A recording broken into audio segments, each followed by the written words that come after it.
আজ ঐতিহাসিক ৬ এপ্রিল ২০১৩ সালের এই দিনে হেফাজতে ইসলামের ডাকে অনুষ্ঠিত হয়েছিল স্মরণীয় লং মার্চ, যা ছিল ইসলামপ্রেমী জনতার এক অভূতপূর্ব জাগরণ।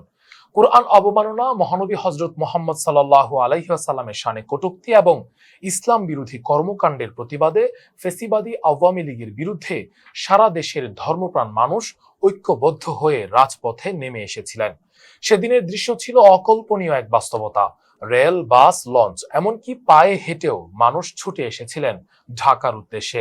হরতাল সহ নানা প্রতিবন্ধকতা উপেক্ষা করে লাখো মানুষের অংশগ্রহণ প্রমাণ করেছিল তাদের গভীর ভালোবাসা ও ঈমানী চেতনা। এই গণজাগরণ অনেকের কাছে ছিল বিস্ময়কর, আবার অনেকের কাছেই ছিল অস্বস্তিকর এক বার্তা।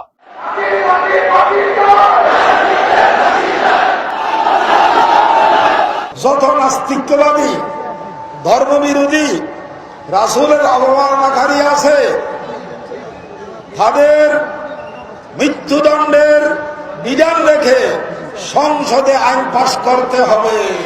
হেফাজতে ইসলামের আহ্বানে শাইখুল ইসলাম আল্লামা শাহ আহমদ শফী, আল্লামা জুনাইদ বাবুনগরী, আল্লামা নূর হোসেন কাসেমি সহ দেশের শীর্ষ উলামায়ে কেরামের নেতৃত্বে এই লং মার্চ সফলভাবে সম্পন্ন হয়। পরবর্তীতে দাবি আদায় না হওয়ায় সমাবেশ থেকে ১৩ দফা ঘোষণা করা হয় এবং ৫ মে ঢাকায় অবরোধ কর্মসূচি দেওয়া হয়।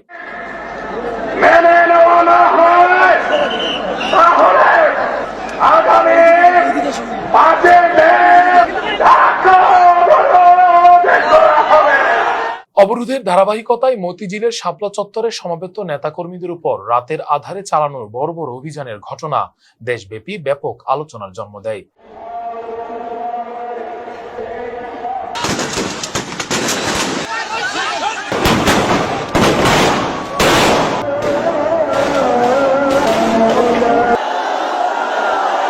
পুলিশ বাহিনী, র্যাব এবং আওয়ামী ফেডাররা তাদের দেয়া টাইমের ভিতরে আমাদের ২০ জনের মতো মানুষকে তারা নিহত করেছে। যেখানে আমাদের এত নেতাকর্মী শহীদ হয়, নিহত হয়, তাদের রক্তের বদলায় সেই প্রতিবাদে আমরা কি একটা রাত অবস্থান করতে পারি না?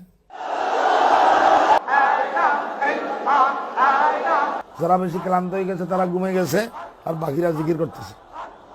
সেই ঘুমন্ত অবস্থায়, জিকিররত অবস্থায়, অন্ধকার রাত্রে এইভাবে কোনো নিষেধাজ্ঞা জারি করা ছাড়া, ১৪৪ দ্বারা জারি করা ছাড়া এইভাবে অভিযান, পুলিশের অভিযান।